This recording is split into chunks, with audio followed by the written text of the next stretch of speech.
tá? O que é um corolário? É a consequência direta de uma proposição já demonstrada. Então, há uma afirmação, já foi demonstrada, e já está estabelecido. E o John Ioannidis coloca isto neste artigo. Nós precisamos compreender.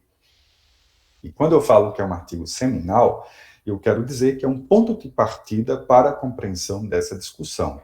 O corolário 1, estabelecido e apresentado por ele, diz que quanto menor o tamanho das amostras, dos estudos conduzidos em uma determinada área, a depender da intervenção, isto é, a doença ou a população estudada, por exemplo, estatisticamente, que é o procedimento como nós fazemos em um artigo científico, menos provável que os resultados de pesquisa sejam verdadeiras. Tá? Então, amostras pequenas tendem a valores exuberantes, valores que fogem do padrão, valores muito não típicos. Vou tratar dessa forma em termos mais geral, tá? Mas o corolário já está bem estabelecido. Então, desde já, nós sabemos que fazer uso de amostras pequenas. Mas por que se faz estudos com amostras pequenas? Por várias razões, desde a questão de dificuldade de acesso até ausência de recurso ou mesmo falta de cuidado e planejamento na pesquisa e a não clara compreensão de que isso nos coloca numa situação de uma loteria, né, de uma chance de 50% de obter um valor verdadeiro, tá? Para o teste de hipótese, obviamente. Então, ele diz que o tamanho pequeno da amostra significa menor poder positivo para um verdadeiro achado de pesquisa e que isso diminui à medida que o poder da estatística diminui. Preconizou-se que um bom poder de estatística é de 80%. Professor Jorge, quer dizer que, se replicado 100 vezes o experimento, você vai obter o mesmo resultado de tomada de decisão das 100 vezes, tá? Poder da estatística de 80%, recomendado e estabelecido por Jacob Cohen. Muito bem. Quanto menor os tamanhos do efeito em uma área, menos provável que os resultados da pesquisa sejam verdadeiros. O poder também está relacionado ao tamanho do efeito. Nós podemos traduzir como a diferença entre o grupo experimental e o grupo controle. Muito bem, como traduzir isso em poucas palavras? Vocês, na área médica, nós, eu também me incluo, mesmo não sendo médico, mas planejo, experimento e executo, estudo e faço análise de dados nessa área, às vezes nós temos intenção de administrar uma substância e verificar o efeito para debelar os sintomas de uma certa enfermidade ou aumentar um score que seria benéfico para um indivíduo, para me fazer compreendido. Então, quanto maior essa diferença entre o grupo experimental e o grupo controle, se supõe que ocorreu um efeito maior em função da intervenção que está sendo testada, tá? Então, os resultados da pesquisa são mais provavelmente verdadeiros em áreas com grande impacto do tabagismo sobre câncer ou doenças cardiovasculares, em que o risco relativo pode variar de 3 a 20. Vamos entender isso?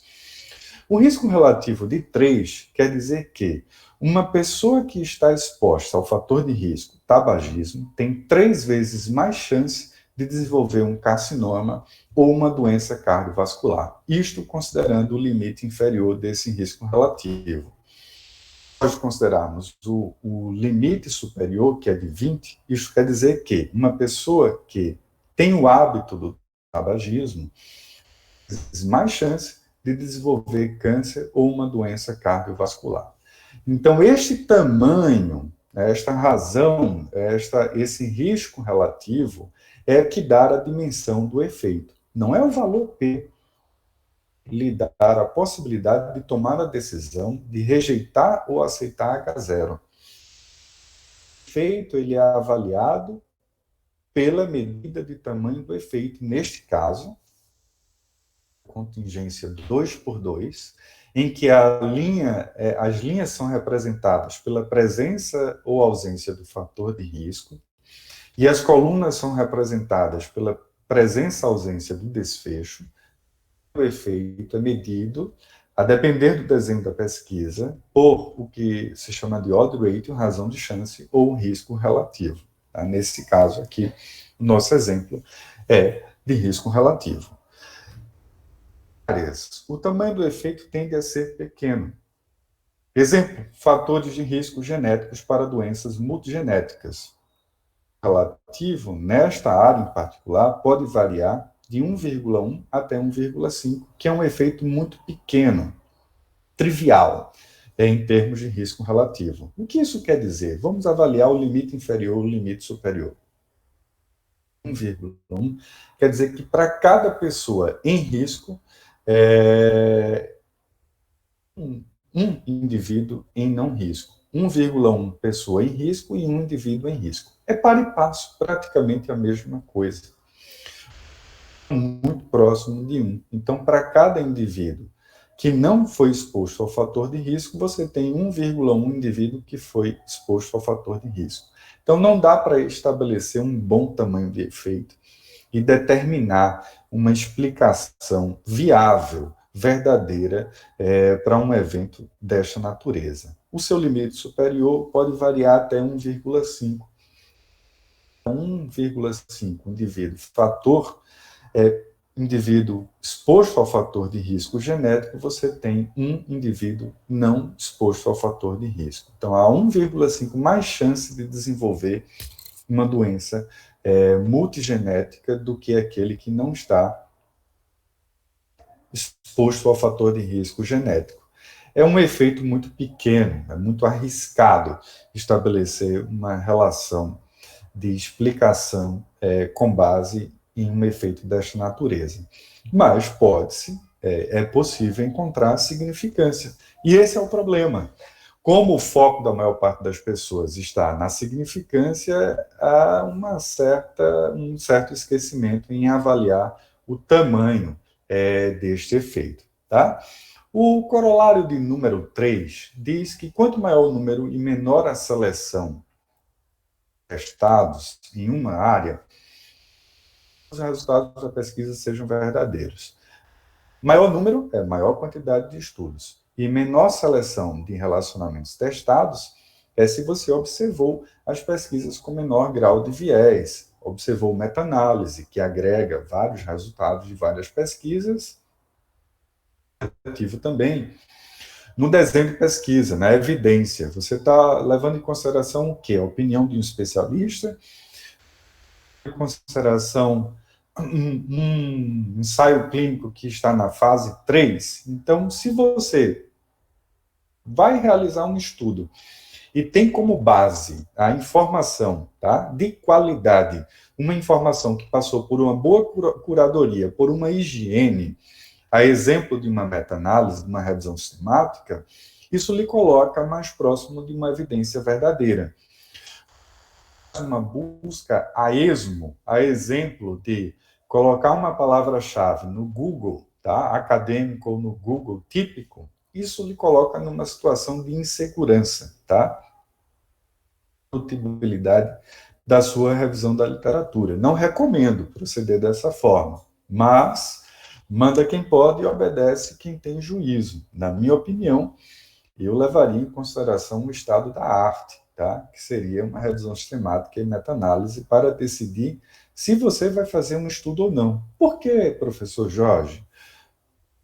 Você pode, com base em uma revisão sistemática e meta-análise, identificar que o estudo já foi realizado, por exemplo, ou que o tamanho do efeito é pequeno. Digamos que fazer com que você tome uma decisão mais acertada. Tá? O experimento, por exemplo. Tá? Eu sempre lembro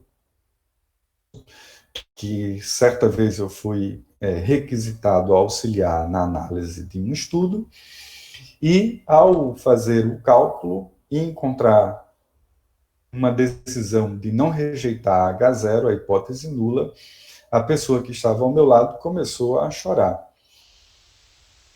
De começar a chorar, por se tratar de um aluno ou aluna de pós-graduação, para dificultar a identificação da pessoa, ou a auto-identificação, começou a praguejar sobre o orientador, dizendo: tem doutorado, decide fazer um negócio desse, me coloca para fazer o experimento e o experimento dá errado. O experimento não deu errado, o experimento deu certo. Talvez a teoria não estivesse adequada para explicar o fenômeno e o efeito foi baixo, mas a decisão de seguir adiante e fazer este experimento pré-clínico, diga-se de passagem, que nós já sabemos que 50% replicação obter resultado positivo, obter resultado positivo já é esperado. E isso tem a ver com o tamanho da amostra, tem a ver com distribuição normal, que são e seleção, distribuição aleatória, grupo controle experimental, que são pré-requisitos básicos para o bom uso da estatística frequentista. Elas atentam para isso. Então, é importante saber de onde você está retirando informação e se esta informação é de qualidade. Como linha de base para a tomada de decisão, ensaios clínicos randomizados na fase 3 ou revisão sistemática e meta-análise, tá?